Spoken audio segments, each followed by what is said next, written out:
and sale of illicit, counterfeit, and non-compliant alcoholic beverages, particularly in Mukurweini constituency and Kenya at large. Number 4, the interventions and consumer protection measures being undertaken to address the prevalence of abuse of third generation alcoholic drinks such as Kadaya in Mukurweini constituency and other affected regions, including product recalls and seizures, prosecutions, awareness campaigns, and rehabilitation of victims. I thank you, Honorable Speaker. Yes, what's your point of order? KJ? Give him to. Honorable Speaker, I thank you. And I am standing, Mr. Speaker, I am standing in relation to our standing orders.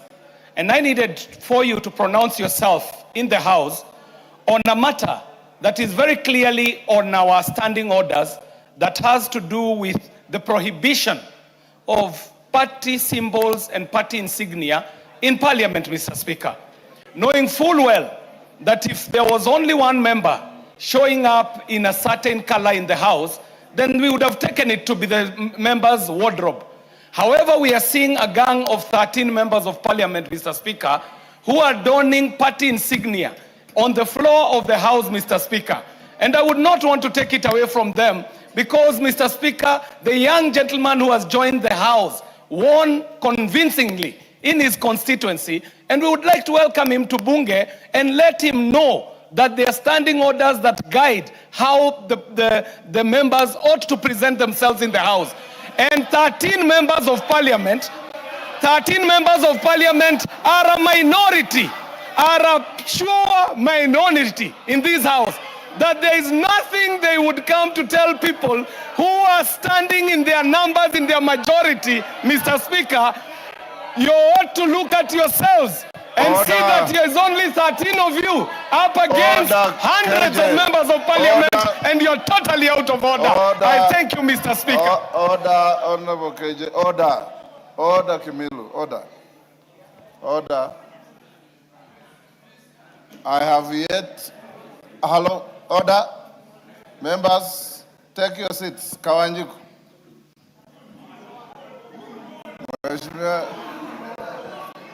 Order, honorable members. Order, honorable members. Order, KJ. Order, KJ. Don't let the excitement overrule you. Honorable members, it is true what you are saying, but I am not aware the colors that the few members are wearing. Order.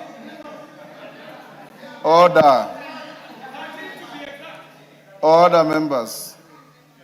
If the Speaker will be subsequently convinced that what you are wearing are party insignia or colors, then we will tell you that they are out of order. But for today, because we have a president in this chamber, we do not entertain party uniforms in the House. And you know that is part of our standing orders. But as I said, it is possible that members can all come wearing black suits, can all come wearing yellow suits, but the moment you turn them into party symbols and party agitation in the House, you will be ruled out of order. Order, Honorable Mureu. Order. As a senior lawyer, when can you respond? Yeah, Honorable Speaker, maybe before I do. It's almost similar. But he's a bad guy. Yes. Anyway, notwithstanding, Honorable Speaker, considering the much backlog that we have before us, and that this kind of a question may concern several agencies, allow me to respond within 3 weeks, Honorable Speaker. 3 weeks? Yes, please. Order, Honorable Kagusha, you'll get a response in 3 weeks. Response to a request by Abubakar Talib, nominated member. Is the member in the House? Yes, go ahead. Thank you. Glad to know. Order members. Grasshoppers Party. Order members. So Go ahead. The member in particular wanted to know the reason for the continued enforcement of the night to dawn curfew in Lamu despite the court order issued on the 21st May and a report on the number of individuals arrested or detained in Lamu County during the curfew hours since the court order Yes, was issued. Honorable McLeod, what's your point of order? Give him the mic.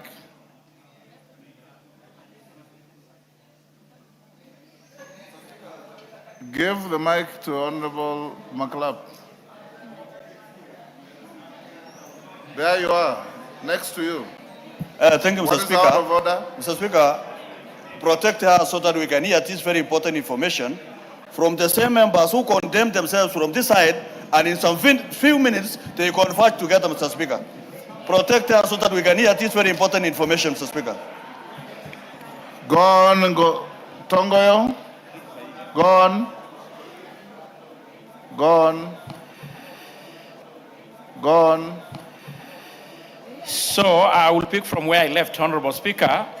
The member wanted to know the disciplinary and administrative measures being taken against the police officers alleged to have enforced the curfew contrary to the court orders, and the action being taken to ensure compliance with the court order. And I respond as follows. The ministry wishes to clarify and specified areas within the Boni Forest security corridor. The court order only suspended enforcement of the curfew. It did not restrain the National Police Service or other security agencies from undertaking the lawful security operation, including the patrol, intelligence gathering, surveillance, vehicle inspection, identification checks, checkpoints, and other counter-terrorism innovation necessary for the maintenance of the public order and the national security. The security station in such part of Lamu remain a unique and sensitive due to persistent threat posed by the terrorist groups, particularly Al-Shabaab operatives who continue to exploit the geographical characteristic of the area to facilitate movement, recruitment, and the commission of terrorist attacks.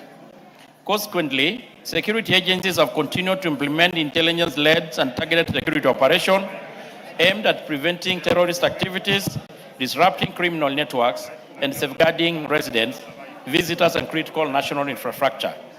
These measures are undertaken pursuant to the constitutional and the statutory mandate of the National Police Service to maintain law and order, preserve public safety and security, prevent and deter criminal, and protect life and property. The ministry wishes to emphasize that these lawful security interventions accordingly within the affected areas. Honorable Speaker, regarding the individuals ever arrested or detained, I want to respond as follows. The ministry confirmed that no person has been arrested or detained in relation to the enforcement of the suspended curfew since the court order of the 21st May. There is no curfew currently enforced within Lamu County and national administration. Give him the mic. Yeah, thank you, Honorable Speaker. I find that response from the chairman very misleading, as they still the enforcement of curfew is still in place. So I don't know what answer is giving regarding to there is no curfew in Lamu. Thank you. Sorry, Taib, can you repeat what you said? From Isoe all the way to Mpeketoni. So I really don't understand when he says there is no curfew in Protect the people of Lamu and Tana River. So the government has security and machineries. That roadblock should be removed to help the people of Tana River and Lamu, Chair. Mr. Speaker. Tongoyo. Tongoyo. Honorable Speaker, I still want to confirm to the House and to the member that as read out, there is no curfew in place in Lamu. And we should not confuse security operations and screening and roadblock to mean curfew, Honorable Speaker. So that is the statement, and that remains so. And I will also want to really call upon my colleagues to appreciate the security situation in Lamu, which has been in a big extent been achieved because of the security checks in place, Honorable Speaker. Yes, Roida.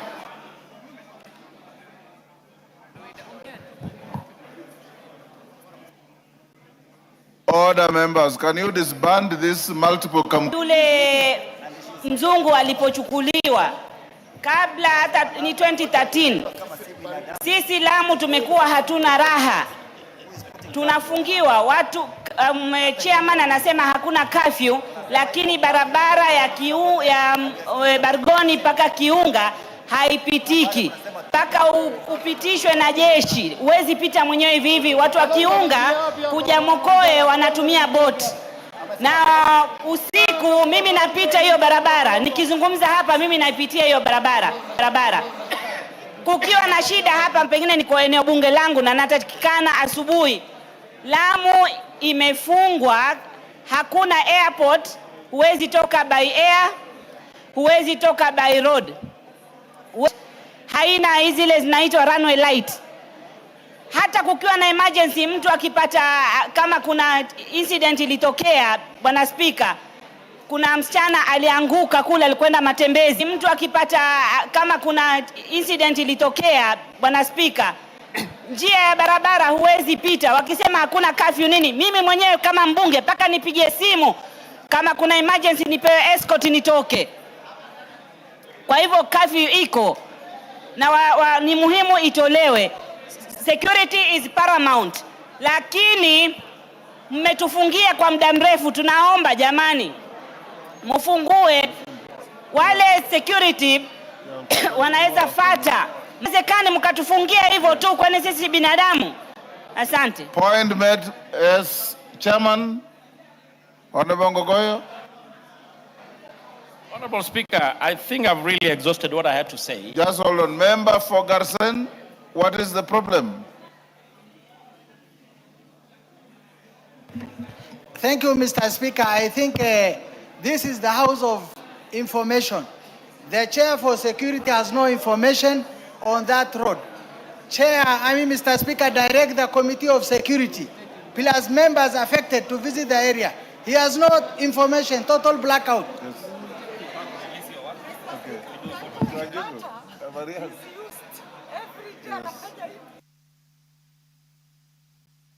Yes, Chairman.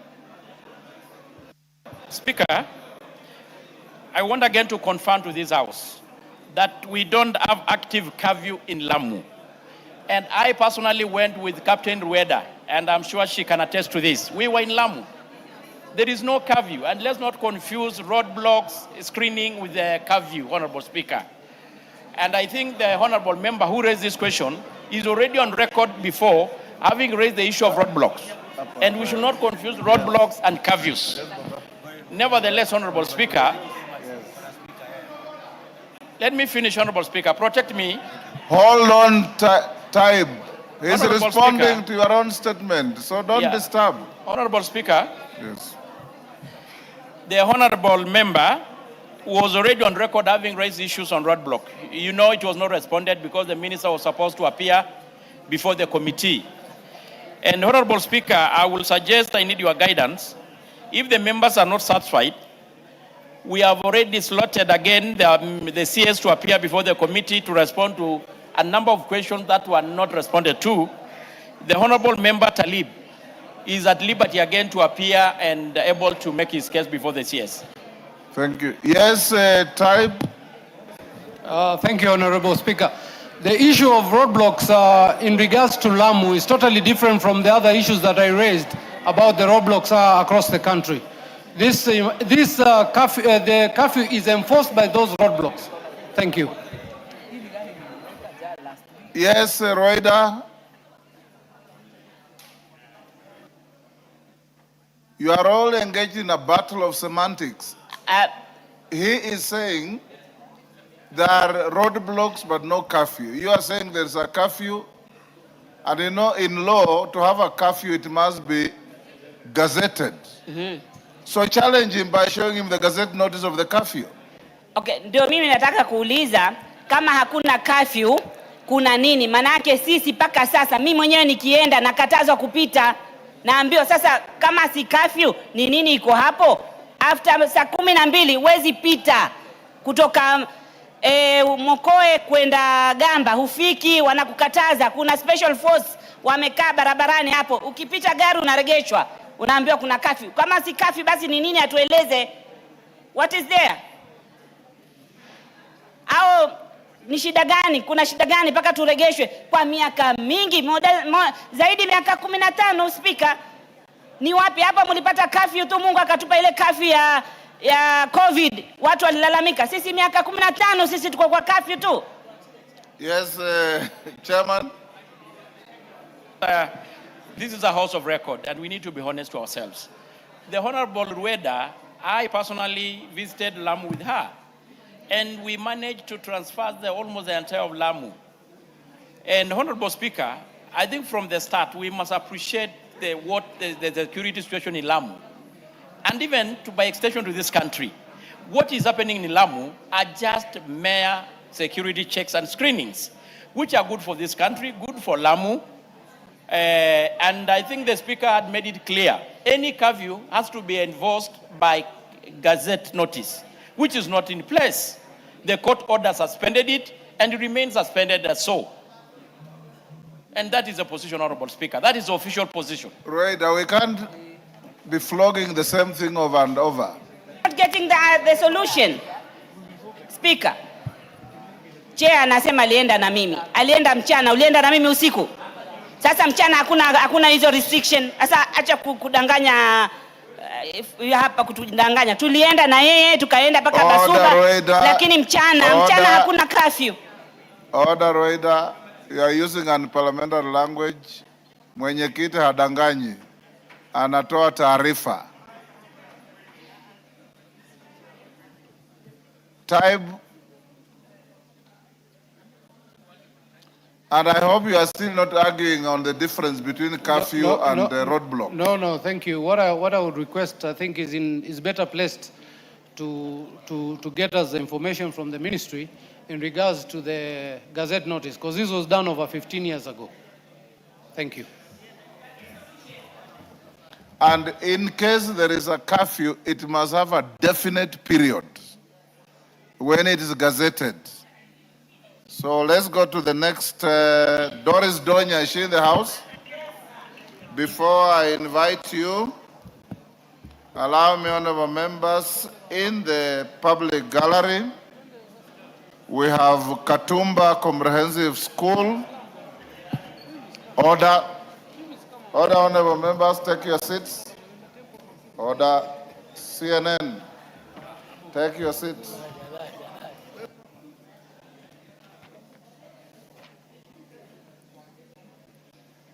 Allow me to recognize order in the public gallery. We have Katumba Comprehensive School.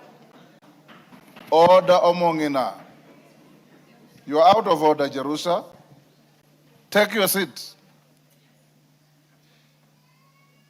I know it's your first day after recess, but to reduce the levels of excitement and exuberance. And I've made very beautiful gardens for you out here. Those of you who want to converse, just go to the gardens, sit, talk, and then come back to the house. I was acknowledging in the public gallery Katumba Comprehensive School, Mwingi Central, Kitui, Olongerin Primary School from Narok West, Narok, Sony Sugar Comprehensive School from Awendo, Migori, and in the Speaker's Gallery, the Skiambere School Complex from Bere North Embu. Then we have St. Hilda Kadonzweni from Mwingi Central, Kitui, and Friends School Kamsinga from Kimili, Bungoma. Honorable members, Friends School Kamsinga is the school where you as truly went to. It is my school and I'm very proud of it. Yes. Yes, Robert Mbui. Thank you, Mr. Speaker. I want to take this opportunity to also welcome the Friends School Kamsinga and all the other schools to the House of Parliament. Mr. Speaker, you know, a lot of times members here would always tell the students that they should emulate them and maybe try to be like them so that they can come to the House. But Mr. Speaker, I want to say there are greater things that the children can do, our students can do, than even being members of Parliament. They can go on to be great people in the world. So I want to congratulate them and welcome them to the House of Parliament. Mr. Speaker, allow me to also welcome those leaders that came in solidarity with our latest elected member of Parliament, also to welcome them to the House so that they can also see the proceedings. Allow me to also congratulate the newly elected member of Parliament for Olkalau for being elected, you know, in a landslide victory, Mr. Speaker, in such a way that we have shown that Kenyans can make a decision despite anything that anyone does. Even the gas cylinders, even the blankets, even the mattresses, even the boats did not mean anything. He ended up winning, he was called a chokora, and now he's in the House. Mr. Speaker, I want to tell the students, we are also in uniform, in solidarity with Kenyan students. Thank you, Mr. Speaker, for the opportunity. Thank you. Wangwe. Thank you, Honorable Speaker. Honorable Speaker, allow me on the onset to welcome all the students, including Friends School Kamusinga. And Honorable Speaker, say that this is the House of Parliament. This is the destination, Honorable Speaker, that most of the students would wish to come there after their training, Honorable Speaker. But Honorable Speaker also insists on this issue of education.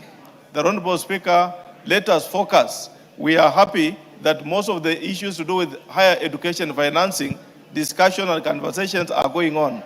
Let the Ministry, Honorable Speaker, and the government finalize this issue so that students from Friends School Kamusinga, who must always go to university, Honorable Speaker, can have safe landing and undertake good education in universities, Honorable Speaker, at an affordable rate. Thank you, Honorable Speaker, and I beg to submit. Thank you. Yes, your request.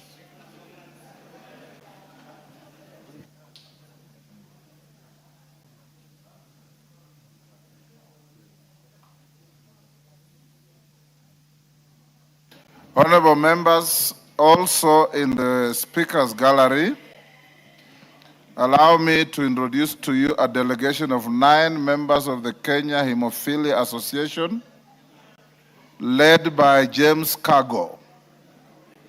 The delegation is in attendance to follow the proceedings on the report of the Departmental Committee on Health on its consideration of the petition on the management of hemophilia and other bleeding disorders at order number 14.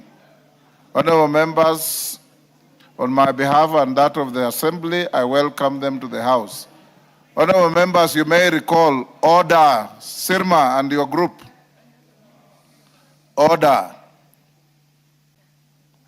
You may recall there was a petition here on hemophilia, and I allowed you almost 30 minutes to make very positive comments on it. First, we congratulate the Committee on Health.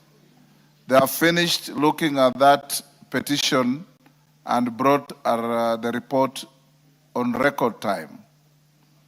It is now listed for debate at order number 14. And the members who brought the petition requested to be invited to the House, and I did accede, and they're sitting in the Speaker's Gallery. You know, hemophilia relates to bleeding disorders. And that being a delicate condition, I'll direct the clerk that once we finish the orders on first readings, we bring forward order number 14 so that you can discuss this report in the stipulated standing order time, so that those who brought the petition can also have an opportunity within the levels of their comfort to listen to the debate and then go back to their homes. So after the first readings up to order number 11, we will bring forward order number 14, and Dr. Nyikal is in the house. Congratulations for working hard and bringing this report in record time. You'll then be able to move. I hope you have your seconder, and those who want to contribute will do so. Thank you. Next statement, Doris Donya statement. Tongoyo, you ready? Cases of missing children in Kenya. Yeah, Honorable Speaker, I'm ready. Is Donya in the house? Yes, she is. Go ahead. Yeah, Honorable Speaker, I want to respond to the question regarding the rising cases of missing children in the country being sought by the Member of Parliament for Kisii County, Doris Donya. And I want to respond as follows. The number of cases of missing children reported in the country over the last 1 year, including the number of children traced and reunited with their families. Honorable Speaker, there is a summarized list of the reported cases of missing children by region, together with the number of children traced and reunited, and I want to quickly go through them. As per January 2025 to June 2026, Nyanza County has got number of reported 47, traced and reunited 42. Central 230, traced and reunited with their families 160. Coast reported cases are 83, traced 57. Rift Valley had 439 cases of missed and traced and reunited with their family 320. Eastern 243, traced 220. Nairobi missed were 54, traced were 12. Western 103, traced and reunited with their families 69. Western 103, traced and reunited were 69. Northeastern 53, traced and reunited with their families were 37. Total number of cases reported of missing children within the said period is 1,251. The traced number within the said period, 917. On the second question, Honorable Speaker, measures being taken by the government, I want to state as follows. The government has taken several measures aimed at preventing children disappearances, improving investigation, and strengthening child protection mechanism in the country. These include establishment and strengthening of the child protection and gender desk at police station to provide child-friendly reporting environment and improve the handling of cases involving children.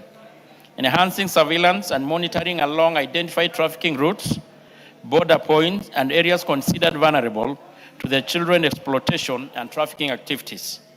The interagency collaboration within the county governments, local administration, educational facilities, and civil society organization in responding to cases involving missing children. Continued use of community policing structures to support earlier reporting, sharing of information regarding missing children within local communities. Public awareness and sensitization program to educate members of the public on children protection, reporting procedures, and preventing of children disappearances. Continued monitoring of emerging threats, including online exploitation, trafficking, trafficking networks, and other forms of child exploitation that may contribute to child disappearances. Honorable Speaker, regarding the confirmation of the existence and effectiveness of child protection rapid response mechanism, the National Police Service, the State Department for Social Protection, the National Council for Children's Services, and other children protection stakeholders have established and operationalized various children protection and rapid responses mechanisms aimed at safeguarding children and responding promptly to cases involving missing, abused, neglected, or exploited children as follows. The Anti-Human Trafficking and Child Protection Unit works in coordination and regional station within Kenya to verify international movement of minors in collaboration is active with Interpol, NCB for children trafficking outside Kenya borders. Specialized children protection units and gender and children desk has been established in police stations across the country to handle cases involving children in child-friendly manner and coordinate rescue and protection interventions. The National Police Service works closely with the Department of Children's Services, county child protection committees, local administration, schools, healthcare facilities, and civil society organizations to facilitate prompt reporting, rescue, tracing, and reunification of the missing children. The members of the public can report cases of the missing person through a toll-free number, Fichua, kwa DCI. Upon receipt of the reports of the missing children, investigative teams are activated to undertake such operation, gather intelligence, disseminate information to relevant agencies, and coordinate rescue efforts whenever necessary. Of course, the arrest and prosecution of the offenders and the existing communication platforms to include media outlets, social media channel, police networks, interagency information sharing mechanisms, and they are utilized to disseminate information on the missing children to seek public assistance in the tracing. Lastly, Honorable Speaker, the policy and the interagency intervention being implemented, the National Police Service, in collaboration with other government agencies and stakeholders, has implemented various policy and interagency intervention aimed at enhancing protection and safety of children in the country. And these include, among the service enforces laws and policy relating to child protection, including the Children Act of 2022, the Counter Trafficking in Person Act 2010, the Data Protection Act of the 2019, the National Child Protection Policy, and other child safeguarding frameworks. Investigating offenses committed against children and ensure that the perpetrators are apprehended and prosecuted in accordance with the law. And of course, the multi-agency collaboration that I've already mentioned, Honorable Speaker, and the Department of Children's Services, the National Council for Children's Services, the Judiciary, the Office of the Director of the ODPP, the County Public Protection Committee, international organization and development partners, including UNICEF and the civil society organization. This multi-sectoral approach facilitates coordinated prevention, rescue, investigation, prosecution, rehabilitation, and reintegration of child victims. And Honorable Speaker, establishment and strengthening of specialized unit dealing with the crimes against children to include the anti-human trafficking, child protection unit, cybercrime units mandated to investigate online child exploitation and abuse, and gender and children desk established at all polling stations, as earlier mentioned. And the staff has established mechanism for reporting, developing integrated database and information sharing mechanism to support child raising and recovery. I'd also mentioned about the Fichua and DCI. In partnership with the local and international agency, the service has enhanced monitoring and investigation of the online child sexual exploitation and abuse, public awareness campaign on internet safety and responsible digital engagement, collaboration with internet service providers and international law enforcement agency to identify and apprehend offenders. The government continues to undertake community policing initiative and the public sensitization program aimed at creating awareness on the child protection issues, encouraging timely reporting of child abuse, neglect and exploitation, and prompting community responsibility in safeguarding children. Honorable Speaker, the service has leveraged the Nyumba Kumi initiative and the community policing structures to gather intelligence and support early intervention efforts. And the introduction of the TPED for this Nyumba Kumi will continue a long way to really help in this. The service works closely with the Department of Children's Service, health institution, and non-governmental to ensure rescue and the placement of children in safe shelters and provision of medical, psychosocial, and legal support services. I think the rest is support evidence-based policing and resource allocation, improve information sharing and coordination among children protection stakeholders. Honorable Speaker, and this is signed by Honorable Kipchumba Murkomen, EGH, the Cabinet Secretary for Interior National Coordination. I submit, Honorable Speaker. Donya. Honorable Donya.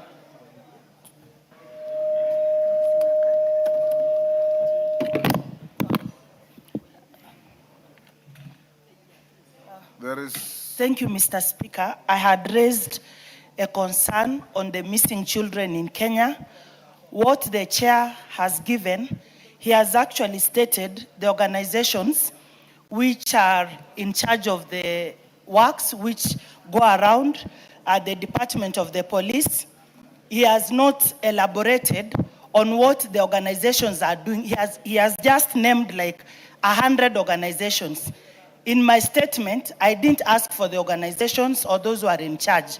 So, Chair, I don't know what was wrong with you giving details on what the ministry is doing regarding the missing children. You have said that you will ask the Nyumba Kumi to do their work. We know the Nyumba Kumi are there.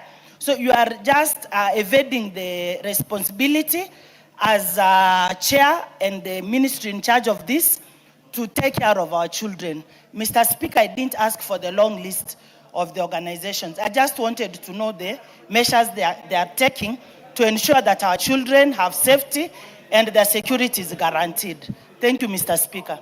Yes, Chairman. Yeah, Honorable Let's Speaker. take one more, Chairman. Yeah. Mama Zamzam. Asante sana Mheshimiwa Spika, na mimi niweze kumuunga mkono dadangu Donya. Watoto wengi wanapotea Mheshimiwa Spika, na sio sawa wala si haki mwenyekiti kusema kuwa waweze kuwapatia wazee wa mitaa. Wazee wa mitaa hawawezi kuwa na ile machinery ambayo inafaa zaidi kujua watoto wanapotea namna gani, na hata wengi utapata wanavushwa boda Mheshimiwa Spika, wazee wa mitaa hawako kule. Kwa hiyo mimi ningeomba chair, haya masala ya usalama yamekuwa dondo sugu, na mimi ningeomba usukume sana, manake hata sisi Mombasa County pia nasukumwa sana kwa ukuta, na ndo hayo maswali ambayo tunauliza kila siku Mheshimiwa Spika. Kwa hiyo kama hana ufahamu zaidi, mimi ningeomba aende akatafute zaidi, ajulishwe ili atuletee jawabu mwafaka ndani ya bunge. Asante sana Mheshimiwa Spika.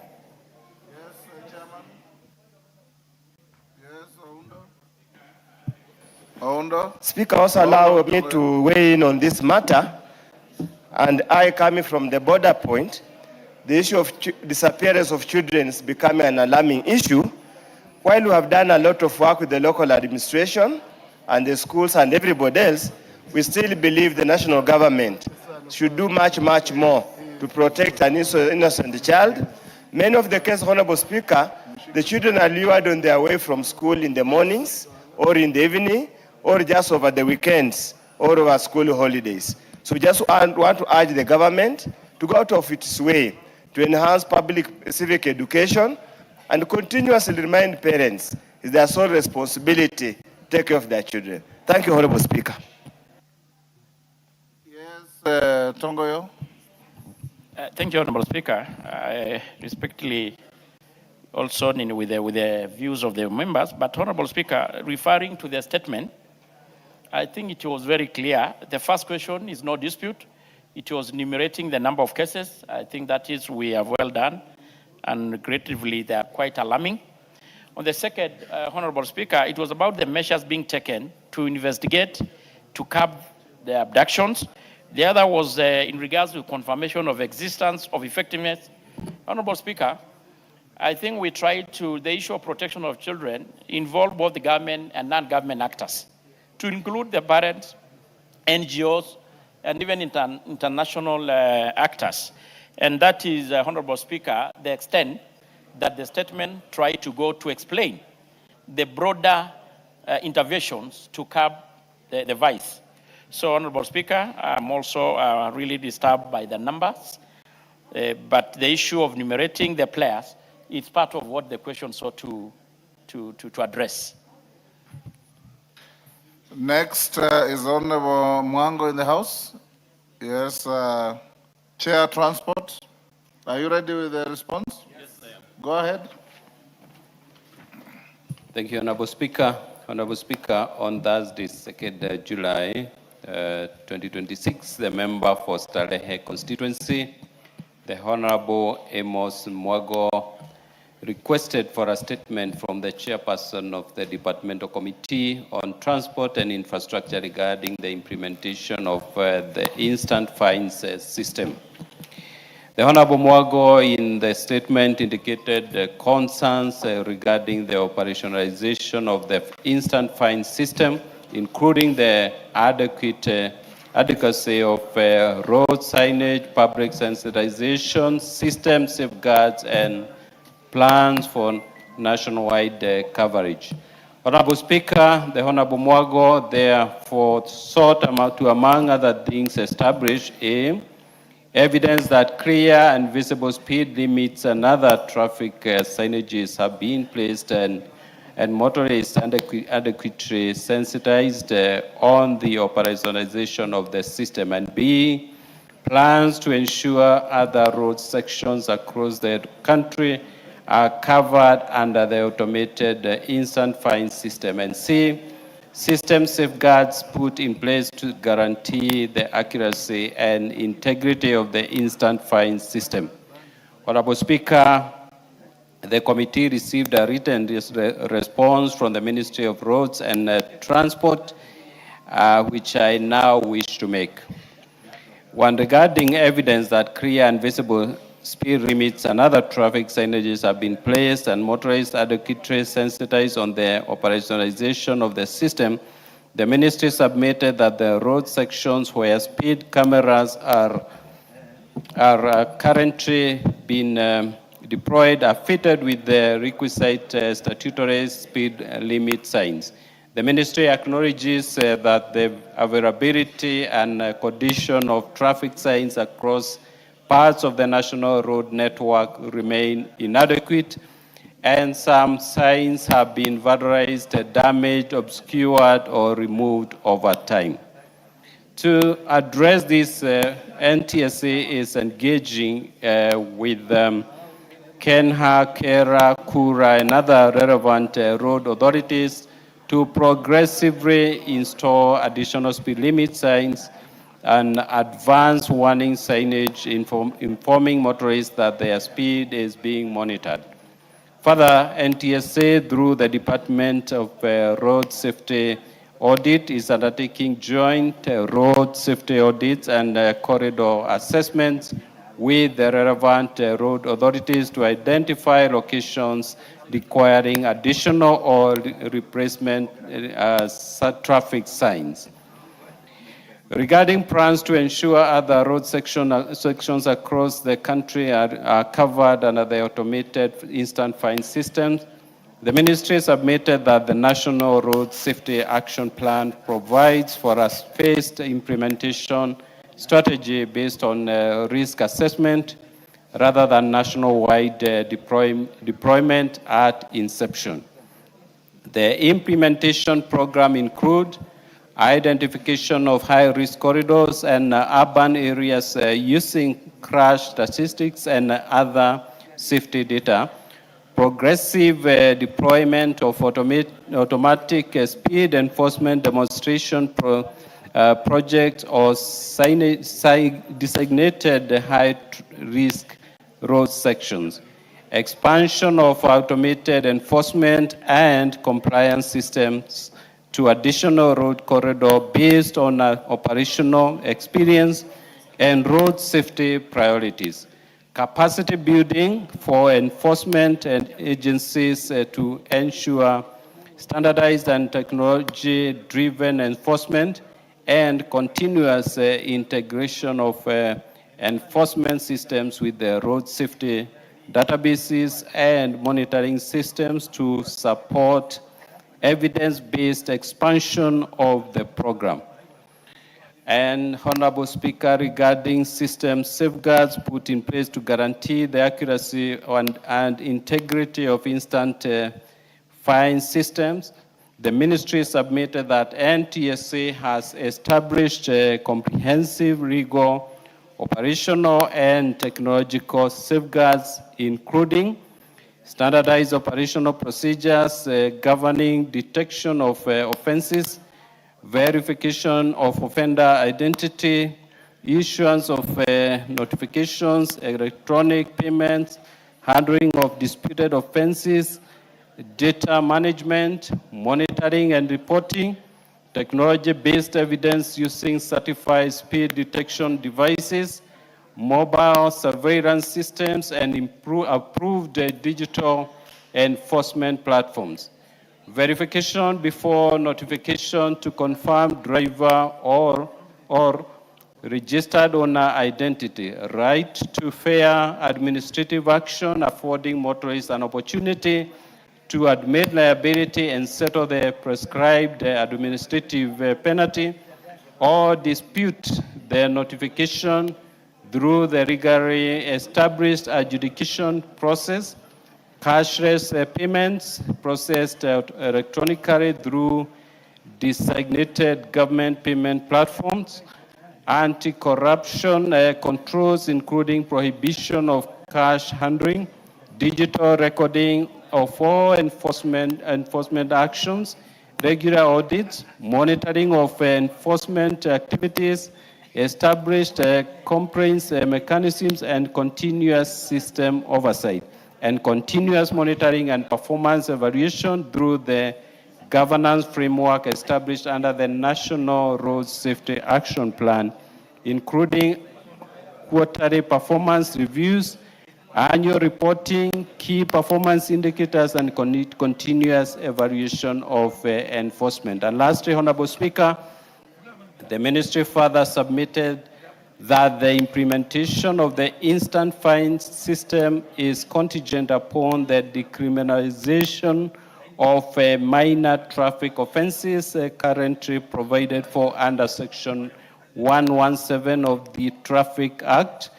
And to facilitate this reform, the authority is developing a traffic amendment bill 2026 to establish an administrative enforcement framework for minor traffic infractions. The proposed amendments replace criminal prosecution with an administrative process under which traffic infraction notices may be issued electronically. Offenders may admit liability and pay the prescribed administrative penalty, or exercise their right to administrative review and appeal where the notice is disputed. I submit. Thank you, Honorable Speaker. Thank you, Honorable Mango. Before you seek clarification, allow me to acknowledge in the Speaker's Gallery, Ronjena Secondary School from Narok West, Narok. Students, when you are mentioned, you stand up to be acknowledged. There is also Mary Mother Academy from Kieni, Nyeri. There is Ikawa School from Chuka, Igambangombe, Tharakanithi. And in this public gallery, we have Arena Comprehensive School from Kisumu, Central Kisumu, and Cheptikit Academy from Mount Elgon, Bungoma. On my behalf and on behalf of the House, we welcome the students, their teachers, and those accompanying them to the House of Parliament. Mwango? Thank you, Mr. Speaker, sir. Even as I seek clarity, allow me to join fellow Kenyans of goodwill to welcome our latest Member of Parliament from Olkalau constituency, Sammy Douglas Kamau, who I campaigned vigorously for. He was called a Chokora, but is now in the precincts of Parliament. Mr. Speaker, I wish to seek clarity from the Chairman Transport. I just ask a very basic question. Evidence that there are clear signages along the highways where they put the cameras, where they are enacting this automated fine system. It is clear that from his response, he's admitted that most of the signages have been vandalized.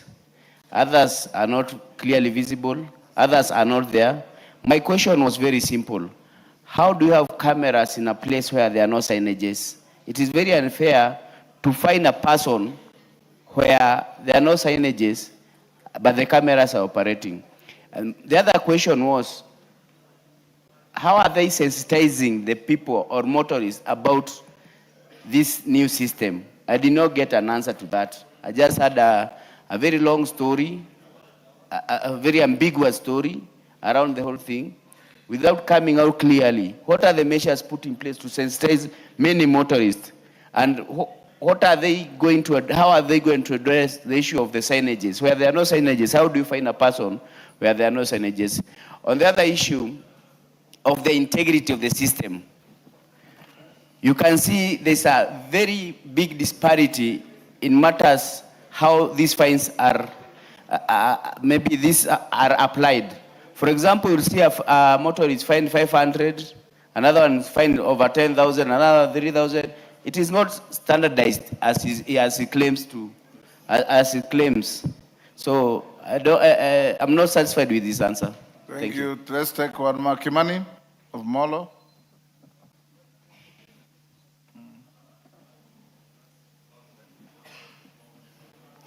Thank you, Mr. Speaker. Mr. Speaker, I would like to remind you, Honorable Speaker, that you did guide that the Committee of Finance will be joined in this particular matter for this reason.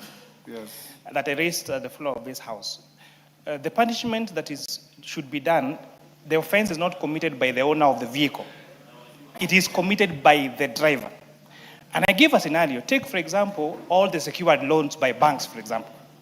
So a bank, like Equity Bank, will have maybe 100,000 motor vehicles on the road that are registered in the name of Equity Bank. So therefore, if those fines are now levied on the logbook of those vehicles, then it's the Equity Bank that will pay those particular fines. Take, for example, someone who owns a fleet of Nissans or buses. I own 100 buses that commute between Rironi and Mount Summit. And every day there is probably a new driver. Then those fines will come to the logbook of those vehicles which I'm registered under. A more even practical example, think about our boda sector. 90% of the bodas that you find on the roads are not owned by the cyclists. They are owned by lending companies like Mogo, like Watu, like Mkopa. And therefore, when these fines then are levied on those lenders, because they're the ones who register those logbook, then those businesses will certainly close down. I think it's very important, Honorable Speaker, that this matter be re-examined and to find a way of levying the fine on the person who commits the crime, who is the driver, and not the owner of the vehicle, Honorable Speaker.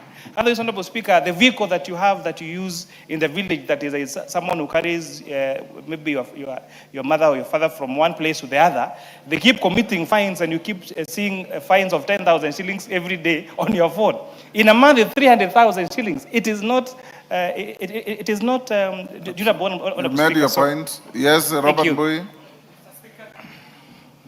Yeah, thank you, Mr. Speaker. Mr. Speaker, you know, I'm a supporter of cameras on the roads because I think Kenya needs discipline on the roads. It's a very important thing because when you travel the world, you notice that, you know, people are very, very careful when they see the camera signs. And then you notice that accidents are much less than they are here. So it's a very good idea. But Mr. Speaker, even as we support it, I can see the concerns many members have. And I've also another concern. On Langata Road, Mr. Speaker, there's a camera. I don't know where exactly. But I have been a victim, and I know a few people have been victims of the same. But sometimes you ask yourself, why would the camera be put in a place where there's no school next door, there's no place where people are walking on the road? It's basically a highway. Why would you put a camera there and put a speed limit in, Mr. Speaker, of 50 kilometers per hour? A place where if you move at 50 kilometers per hour, you're actually likely to cause an accident. So, Mr. Speaker, I think there is need for this to be sorted out and thought through before we actually implement it fully. Mr. Speaker, I thank you, and I also must thank my neighbor, the Honorable Amos Mwago, for bringing this to Parliament. And maybe it would be informative for the chairperson of the Transport Committee to also do a search and spin and see the need is appreciated. The need for cameras and surveillance on our roads is more than appreciated. However, Mr. Speaker, if you travel on the roads in Kenya today, you are never able to tell where the speed limit zones are. There is never a sign that shows you that the 110 speed limit starts here and this is where it ends.